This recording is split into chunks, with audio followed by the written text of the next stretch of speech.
Good morning. Next collection వచ్చేసి మీకు chinon soft silk sorry అండి. మీకు ఫుల్ సారీ మొత్తం మీకు ఇలా ఎంబ్రాయిడరీ వర్క్ వస్తుంది. అలాగే 2 సైడ్స్ మీకు వైట్ లేస్ బోర్డర్స్ వస్తాయి. చాలా బాగుందండి లైట్ వెయిట్ సారీస్.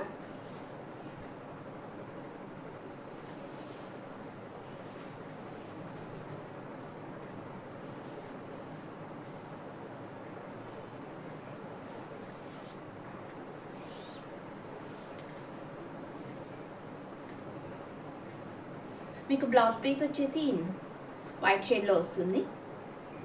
మీకు ఎవరికైనా కావాలి అనుకునే వాళ్ళు ఇలా స్క్రీన్ షాట్ తీసి వాట్సాప్లో పింగ్ అవ్వండి. నెక్స్ట్ వన్ వచ్చేసి షిఫాన్ శారీస్ అండి. మీకు ఫుల్ శారీ మొత్తం మీకు ఇట్లా ఎంబ్రాయిడరీ వర్క్ వచ్చింది, sequence work and embroidery work వచ్చింది. అట్లాగే శారీ మొత్తం మీకు ఇలా లేస్ ఫర్ వర్క్ కూడా వచ్చింది. చాలా బాగుందండి.